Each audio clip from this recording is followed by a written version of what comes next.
Un vrai leader ne crée pas des suiveurs. Il inspire et forme d'autres leaders. Ralph Nader.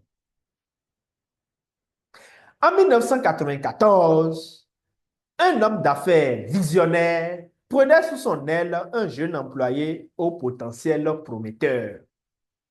Plutôt que de lui donner simplement des tâches à exécuter, il lui apprenait à penser stratégiquement, à prendre des décisions et à inspirer les autres.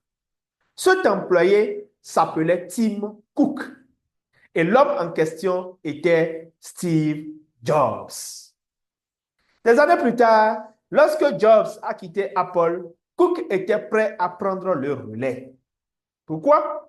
Parce qu'un vrai leader ne forme pas des exécutants, il façonne d'autres leaders. C'est précisément ce que Ralph Nader exprime dans ses pensées. Beaucoup croient que le leadership consiste à avoir des suiveurs fidèles, prêts à exécuter des ordres.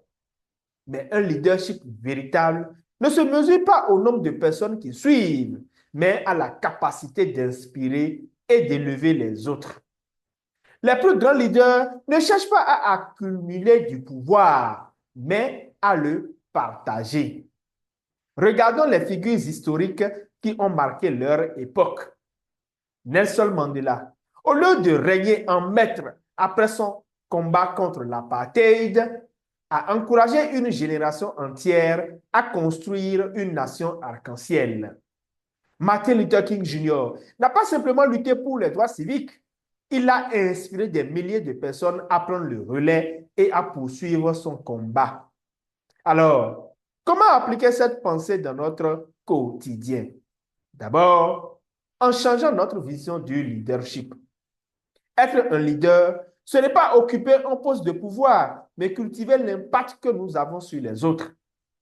Ensuite, en identifiant des personnes autour de nous, collègues, amis, membres de notre famille, que nous pouvons encourager, former et inspirer, nous cultivons alors le leadership autour de nous. Enfin, en favorisant une culture de partage des connaissances et des responsabilités, pour que chacun ait les moyens d'exprimer son potentiel, nous sommes sûrs d'avoir des leaders dans notre communauté. Un vrai leader ne laisse pas derrière lui une équipe dépendante, mais une communauté autonome et forte. La question n'est donc pas combien de personnes me suivent, mais plutôt combien de leaders ai-je contribué à créer.